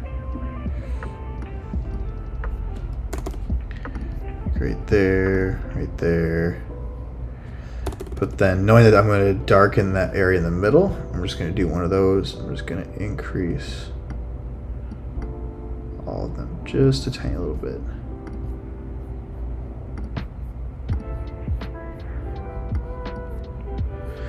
All right. Cool. And now I will take another brush and I will do the exact same thing, but from the standpoint of where I want my shadows to be.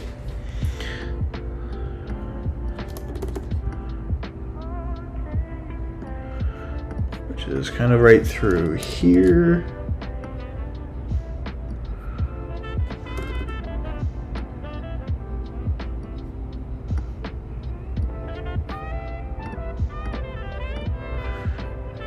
I don't need this to be perfect by any means.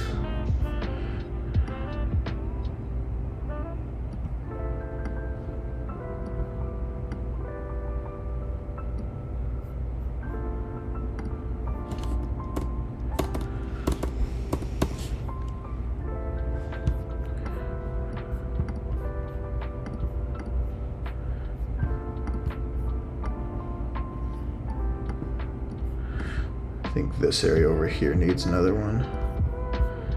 Just darken it just a little bit. Yeah. Because that's kind of, you know, where it curves around a bit. So I think that should help. Let's try and recolor grade this. I kind of rushed it before.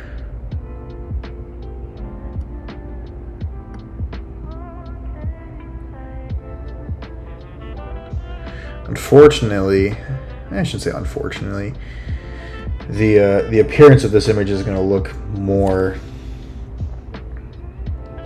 ethereal than some of my other stuff, which I'm not overly thrilled about, but it's just it is what it is.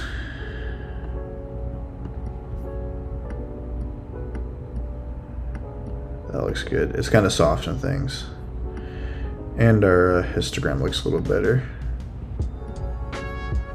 Alright, let's push you through. So for this, we've gone from here and here.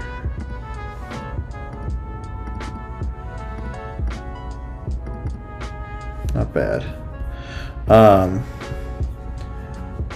It's definitely a bit of an eyesore having this crack, but those aren't footprints. So I am choosing to leave that, I think.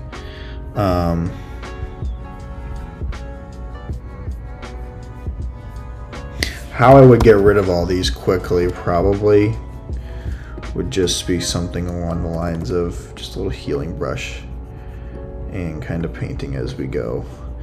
I'm not going to bore myself nor the stream doing this because this is going to take a whopping amount of time, but that gives you an idea of what I'm going to try and do. Let's create a vignette.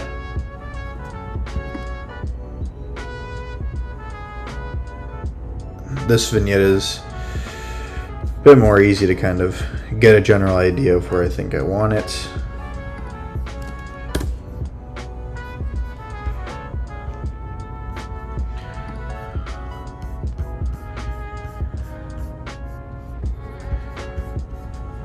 Tiny little things like this I'm okay doing.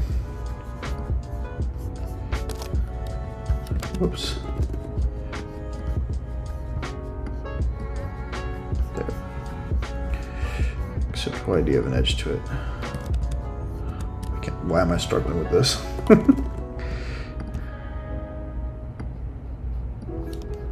Oh, 30% opacity.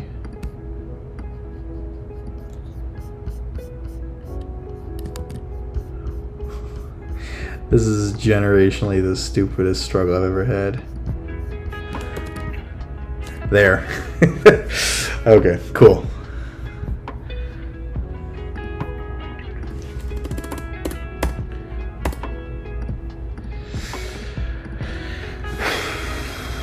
One thing I can also do if I ever want to like kind of check my tones and kind of see how they're looking is under image, I can go down to couple options here. They have auto tone, and this is where Photoshop will think to itself kind of where that true black and white tone needs to be, and I think this is a little strong. I can also do an auto color, and that just ain't it. What I can do though is I will actually sometimes duplicate this and do like an auto color and like meet Photoshop in the middle, and kind of bend towards it under the theory that sometimes I'll look at an image too long, and think that my adjustment is going to be warmer than it actually needs to be.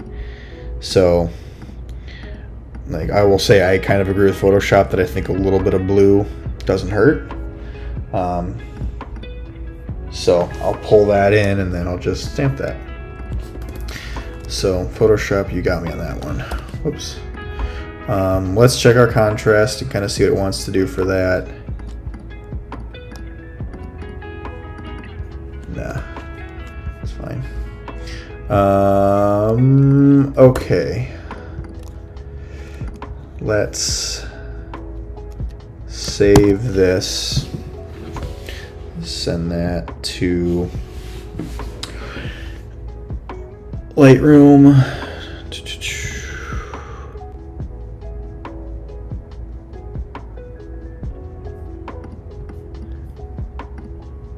Little eyesores like this, I'm okay with getting rid of.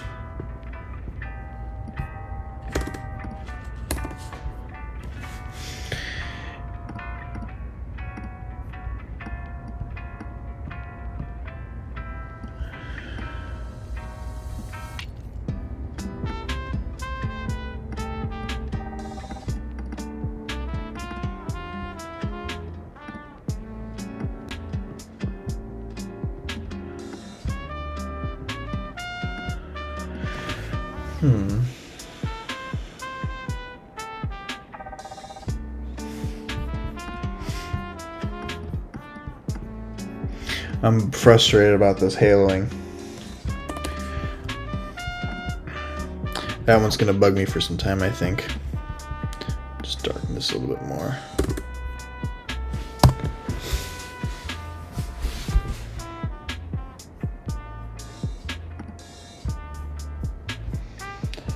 It ain't perfect. I'll come back to this one.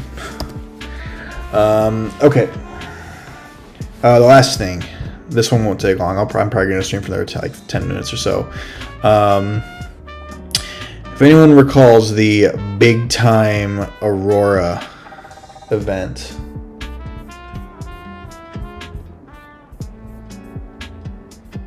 from May, this was my night.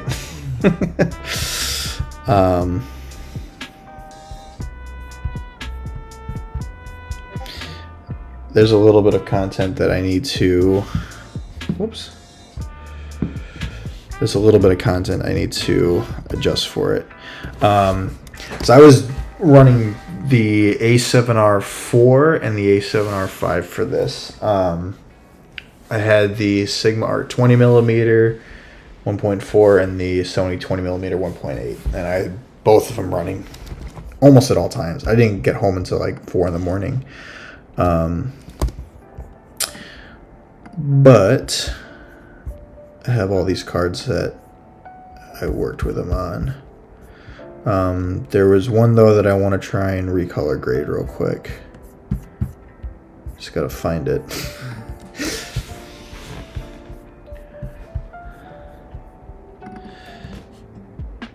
But yeah, there will be some fun time lapses in here that I still need to edit, and that'll be for a night. I think there was one that I just recently finished with this a couple nights ago. Yeah, that turned out nice. These, here we go. So I found this field, and for those who live in Wisconsin, know when I say that abandoned buildings around here, they don't last. Like, if there is an abandoned building in Wisconsin, unless it's on private property and like a farmer or like a local decides to keep it, it's gone like that. It feels like, at least down in southern and central Wisconsin. So one thing that I when I was looking for my, like, I was location scouting, I found this bar with like a river out back, and it was great. But then on my way there, I found this abandoned property. Like, literally, there wasn't even a like entry, like wasn't even like a postage stamp. Like, it was fully an abandoned property. And so this became where I spent most of my night. Like, this was almost 3 a.m.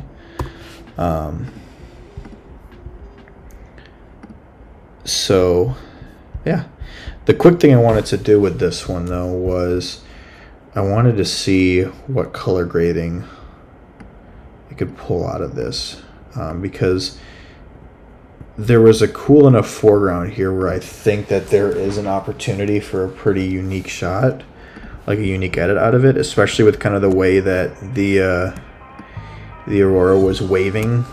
Like, that's a terrible word to use, but just the way it looked in the sky, essentially. It was great too because there were these kind of trails in the grass here that kind of brought the eye in a little bit, which I thought was cool. There was this like weird truck abandoned thing. I have no idea what I want to call it. But no, I was really happy with this frame when I found it.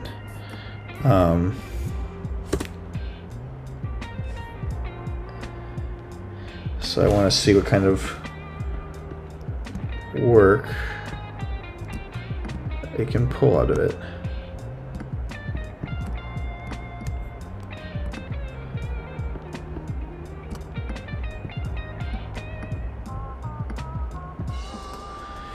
But the color grading aspect of it,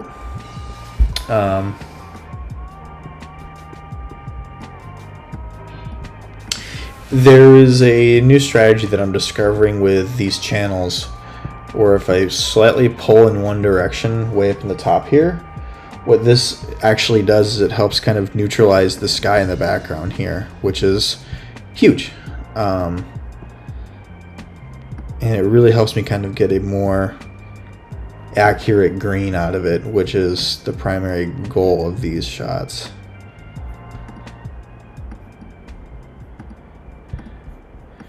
Shooting this at 800 ISO was rough. We're going to denoise it real quick.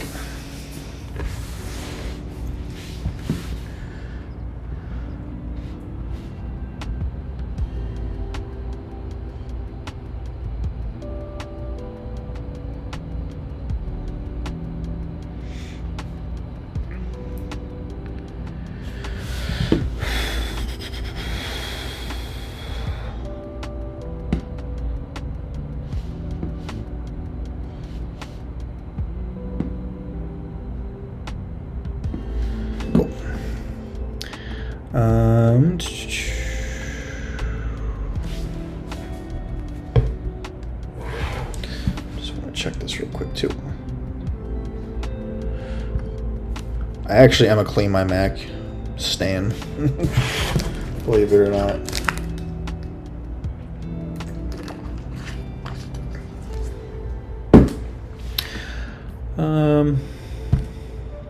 It says 4 minutes. It almost is never 4 minutes.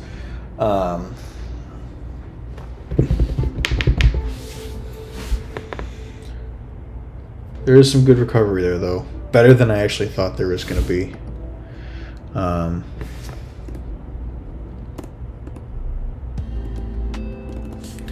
think it just needs a little bit of saturation, maybe. So the problem I have with this is it's slightly yellow. And if I take the yellow slider and color mixer and turn it to green, it becomes more teal.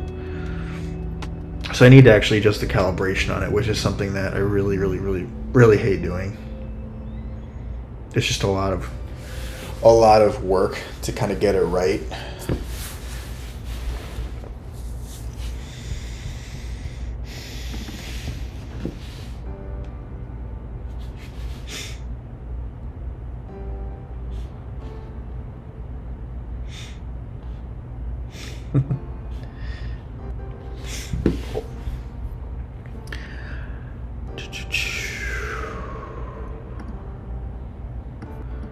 It certainly is taking close to 4 minutes. I guess, granted, I am like streaming.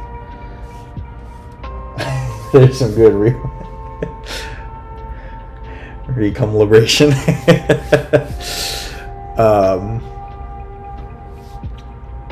I lost my train of thought. Thanks, Colin.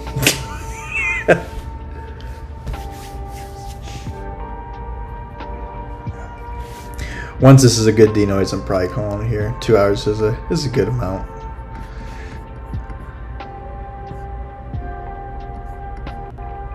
Just want to at least make sure the colors look good. That looks good. That looks better than I thought it was gonna look.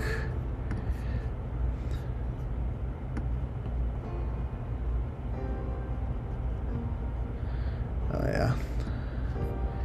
Get rid of you.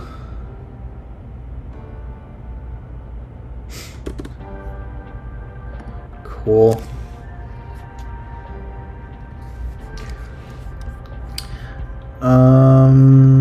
Okay. Okay.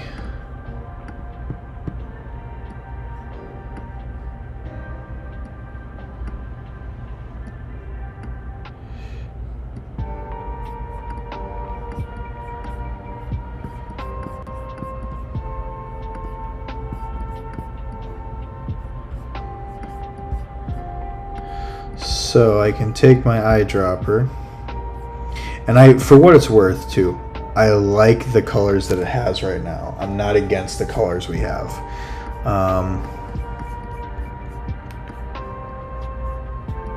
Where's a bright star? There you are. But I can take this eyedropper, and this is where, if I were to find like a neutral tone, this is where Lightroom just it does that with it. Now, I do think it looks better in the foreground, so we're just gonna pull it in. We're just gonna give it like 5 minutes. This is what I want to work on the next stream. Is some more art stuff.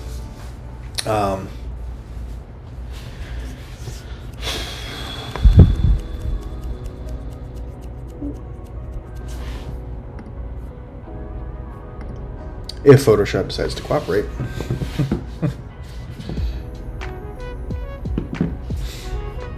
Which it really is struggling with right now. There we go. Okay. So let's try this. Let's do auto color and see what it wants to do here. Probably. So I like the tones for down here for the auto color. Like the foreground looks best here. By a landslide, it looks the best. This is way too green down here. That just looks really good in my opinion. So,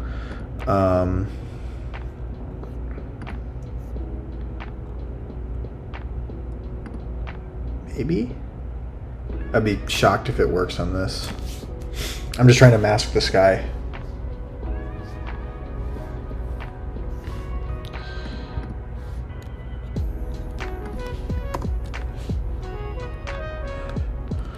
Oh, opacity 0, that's why. Man, it was close. It was really, really close.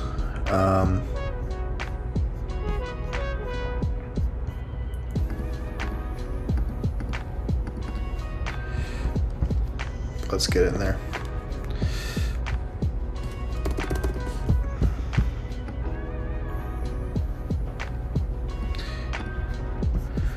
Probably can actually do this. Let's try. Well, so this is nice. This is dead, so I can cheat a little bit here.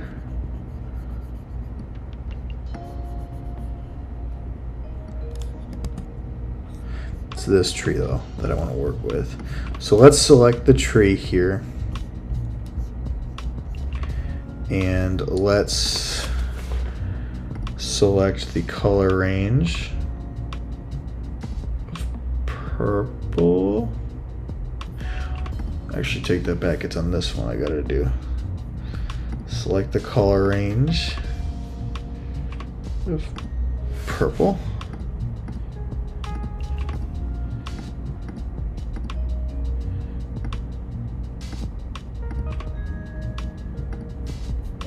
Okay.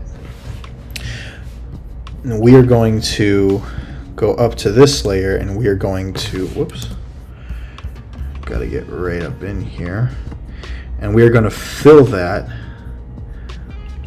with white.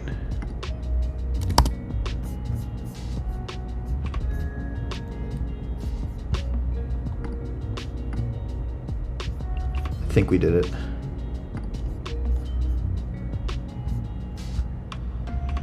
We did it. Yep.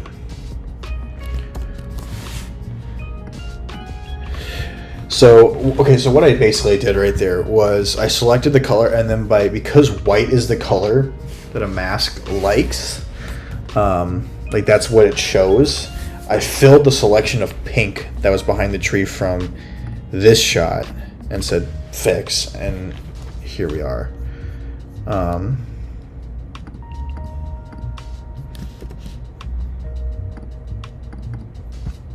Beautiful.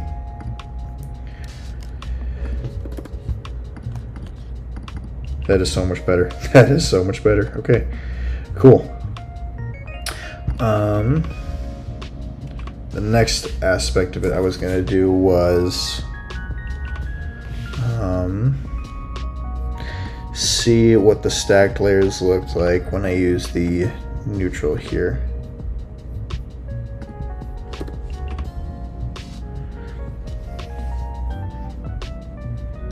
See, now it's just all over the place.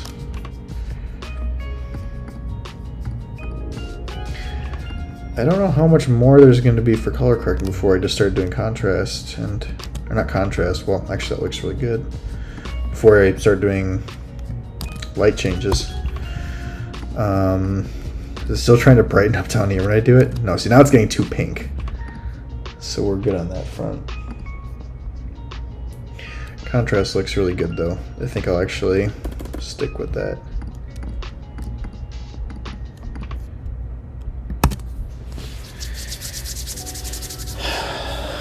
We're gonna save that. That's about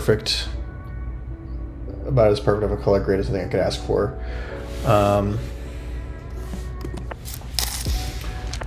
I think I'm going to call it there for the night. Kept that I think at 6 or 7 viewers, which is actually better than I thought I was going to get for the first stream, so I'm happy with that. I hope to at least do this maybe once or twice a week. August and September is where things get busy for me, just between different shoots as well as travel, but if there's like a night or two a week that I'm home, I'm going to try and schedule this as much as I can. Thank you, man. Thank you, Butters, for the feedback. If there's any feedback at all, please feel free to just comment at me, and I gotta keep in mind, Colin, I saw you were texting me, so I'll have to kind of see what your thoughts were on it, but yeah, I think we're at a good place to kind of end on this. We got 2 shots done, well, 1 shot fully done, 1 shot right near the end, and then this one is perfect too. Start next stream with, so lots to look forward to, but I got a lot of content from this to catch up on, so that's all for me. Thank you guys so much for tuning in, and I hope to see you guys at the next stream.